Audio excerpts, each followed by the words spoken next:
Hey everybody, welcome back. Here's our new lesson on properties of logarithms. You may remember in our last lesson we talked about what is a logarithm.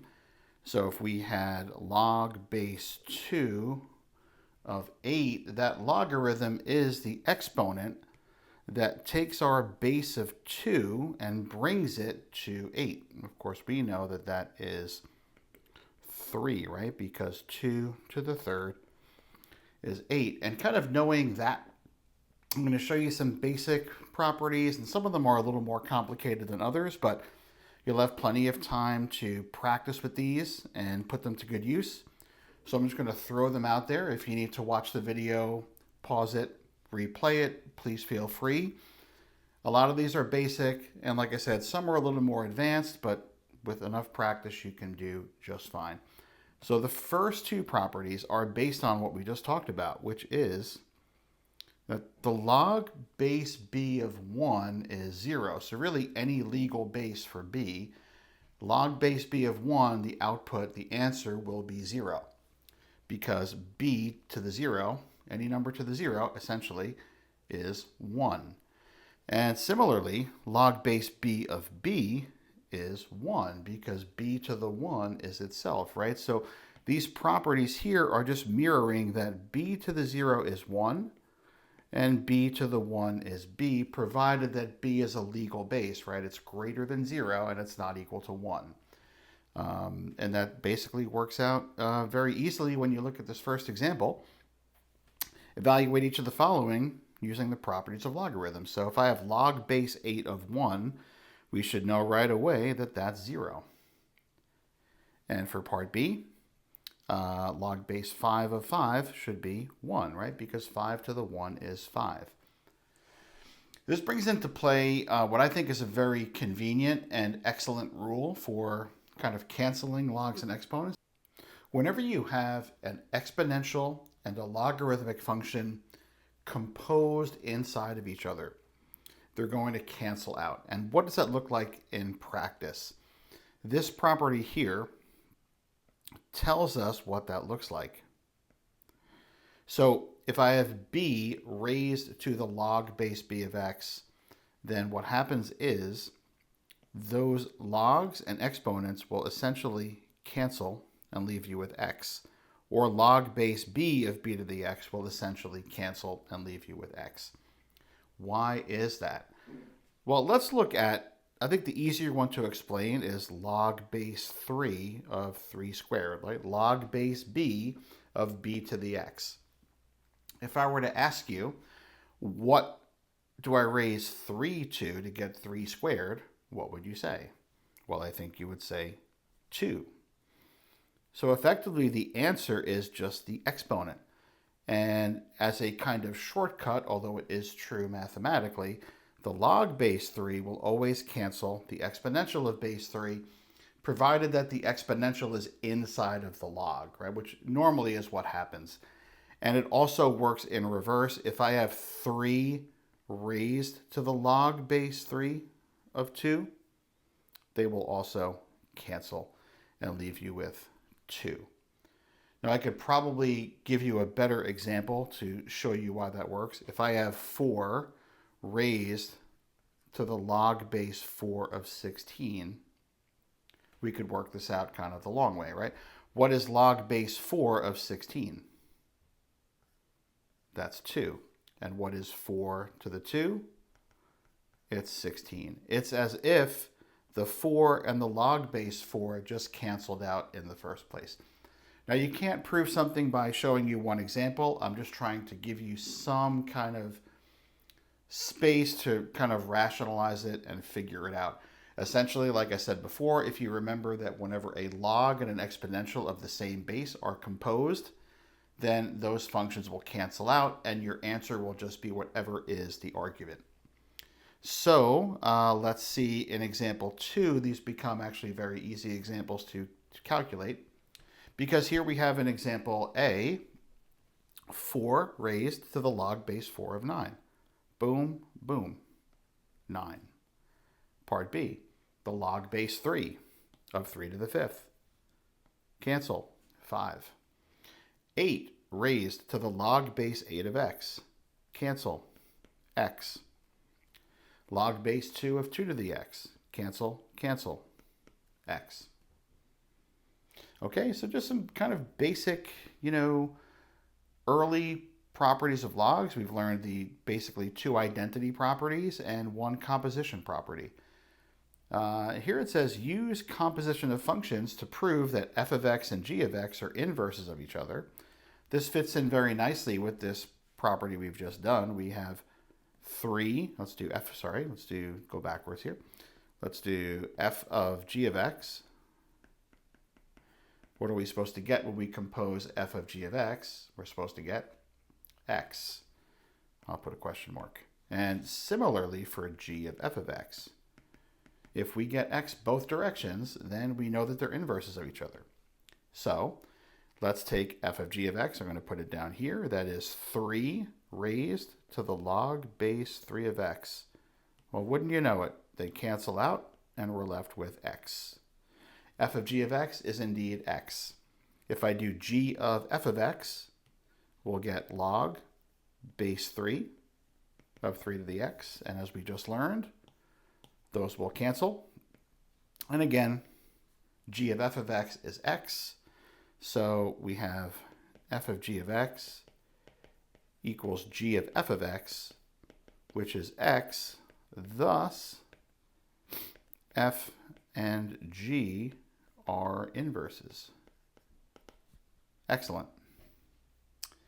All right, and now we're going to look at properties of logs that allow us to take expressions and either expand them or condense them to help us to do things we wouldn't ordinarily be able to do.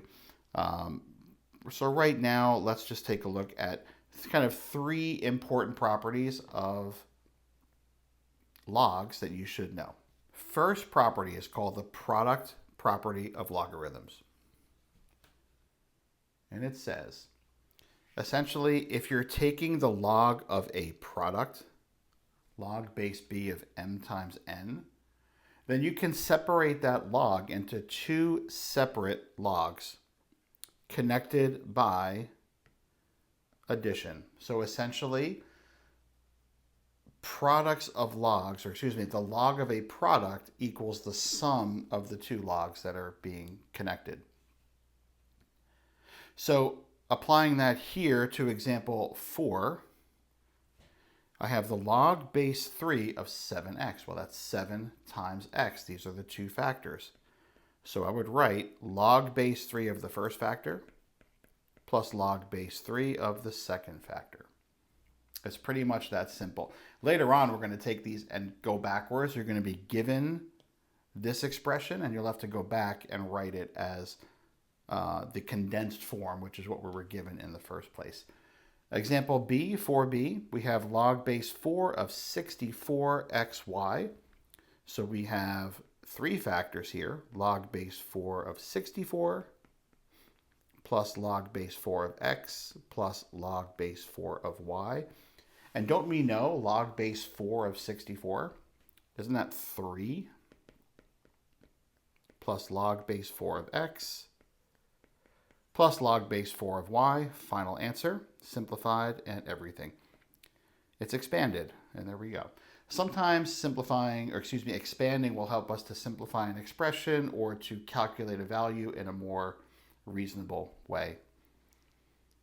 Similarly, quotients, if I'm taking the log of a quotient, let's go back to the highlighter, the log of a quotient can be written as, yes, 2 separate logs of those 2, the divisor and the dividend, and then also connected by a minus sign. So if I look at example 5a, I have log base 5 of 5 sevenths. So that can be written as log base 5 of 5. Oh, that's 1, isn't it? And then minus log base 5 of 7. Simplified. That's it. And then letter B, 5b is a common log base 10. So we have log or common log of x minus common log of 100. Let me rewrite that. Common log of 100. Well, what is the common log of 100? Log base 10 of 100 is 2. Final answer. Okay, so products are expanded using sums, quotients are expanded using differences, and finally, we have something called the power property, which essentially says if your argument has an exponent in it, that exponent can be brought to the front as multiplication. So in this case here, I'll go over the property with you. We have log base b of m to the p. You see that property says we can take that exponent p and bring it to the front as p times log base b of m. So let's see how this works in example 6. So we have here log base 5 of 4 to the third. Take that exponent of 3, swing it to the front, and that's it. In part B, common log x to the 10. Take the exponent of 10, swing it to the front, and we're done. Okay, so to recap, products are addition, quotients are subtraction, powers are multiplication. Oh, there's more examples here. Here we go. So example C, swing the 2 to the front. Log base 5 of 125. Oh, log base 5 of 125 is 3. Final answer, 6. And then log base 3 of 3 to the negative 3. Let's use that property from before. We don't even need to use the new property. We'll just cancel and write the answer as negative 3. Now, are there other ways you can do that? Yes, but I chose the simplest one. How can we use this property? Well, or these properties. In the beginning, we used them somewhat like this. We're given some approximate values for some logs, like log base 2 of 3 is about 1.585. Log base 2 of 7 is about 2.807. We should be able to get a good estimate for what these evaluate to using properties of logs. So let's simplify first. Log base 2 of 3/7 would be log base 2 of 3 minus log base 2 of 7. And using the values above, I can say, well, log base 2 of 3 is about 1.585. Log base 2 of 7 is about 2.807. And if I calculate that on a calculator, what are we going to get for that? I'm going to take my calculator out. 1.585 minus 2.807. I'm showing negative 1.222. All right, letter B. We have log base 2 of 21. Well, isn't 21 just 3 times 7? So I could think of this as log base 2 of 3 times 7. So that's log base 2 of 3 plus log base 2 of 7. So that's 1.585 plus 2.807. And I don't need a calculator for that. That's 4.392. All right, so the trick is, can you make that argument using the numbers that were provided? So log base 2 of 49, well, they gave me the value for log base 2 of 3 and 7. And isn't 49 just 7 squared? Log base 2 of 7 squared, which is 2 log base 2 of 7. And they told me log base 2 of 7 is, that is 2.807, which is about 5.614. And similarly for log base 2 of 9, that's 3 squared. Swing the 2 to the front.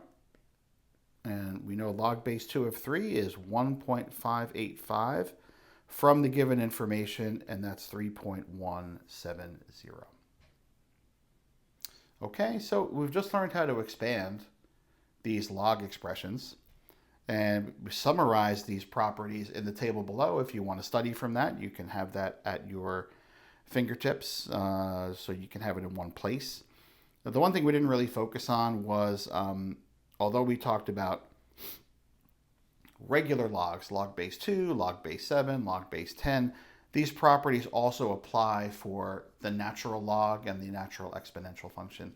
They're just the same property, just different notation. So I'm not going to go over separate problems unless they occur in the examples. So now let's look at some more complicated ones, and we only have 2 examples left. So we'll expand and then finally condense, but we wanted to expand some more complicated ones to see if you could rise to the challenge. So let's look at example 8a.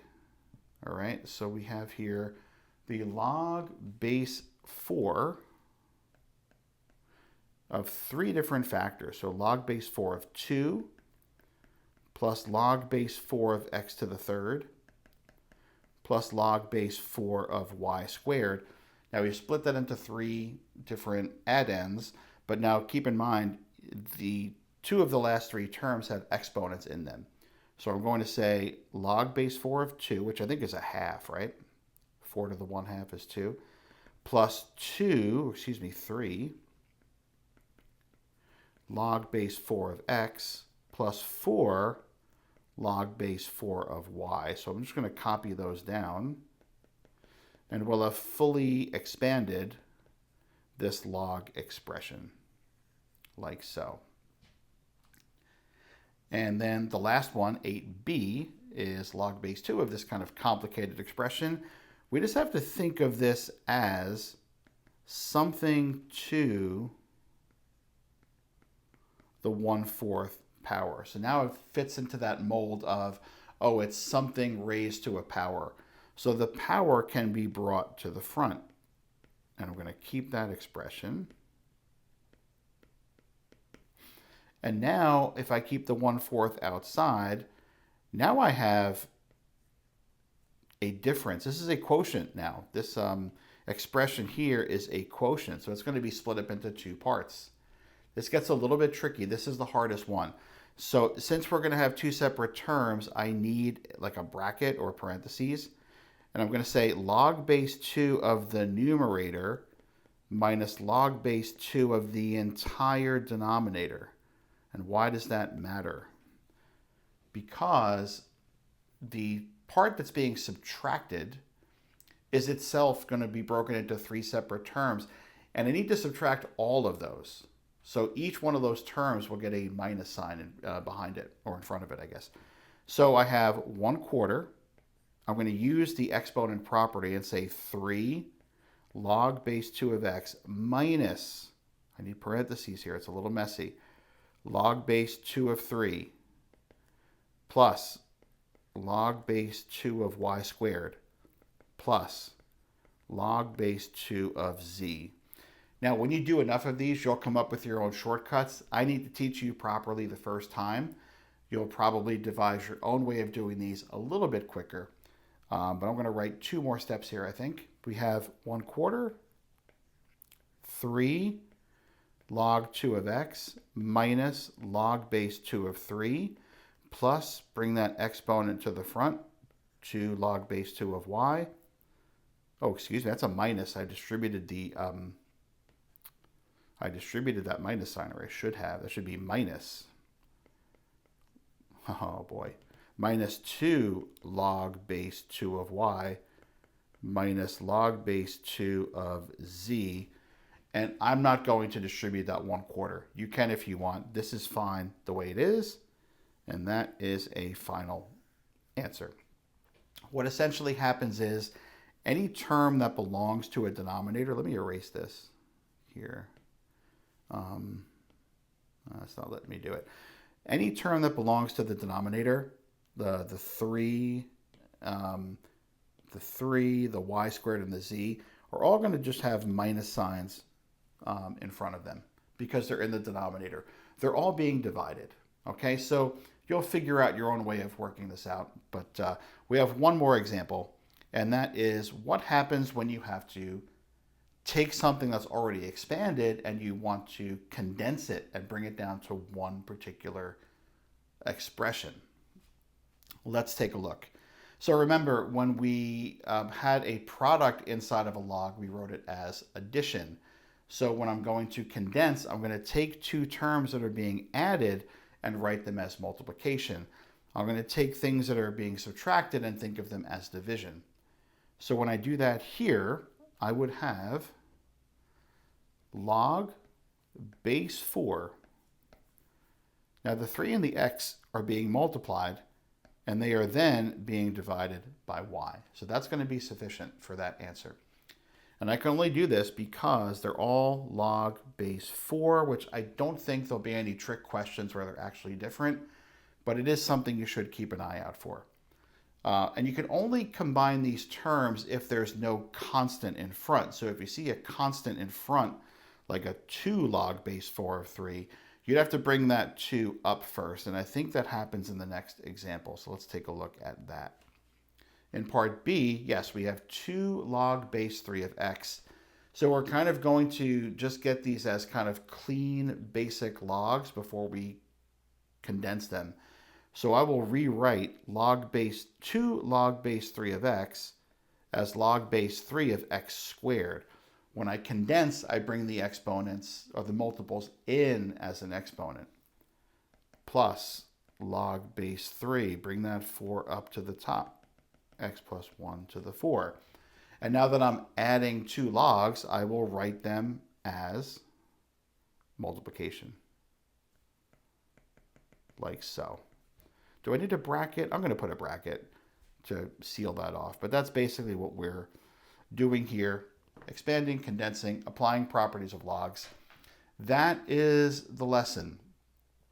There's some examples here, some homework to try during class. I will put up a Delta Math as well for you to take a look at, but here's some of the problems you'll be doing. Answer key is already posted on my website. So if you have any questions, please let me know, and I'll be happy to get back to you in a very timely manner. And wish you the best of luck, and we'll talk to you soon.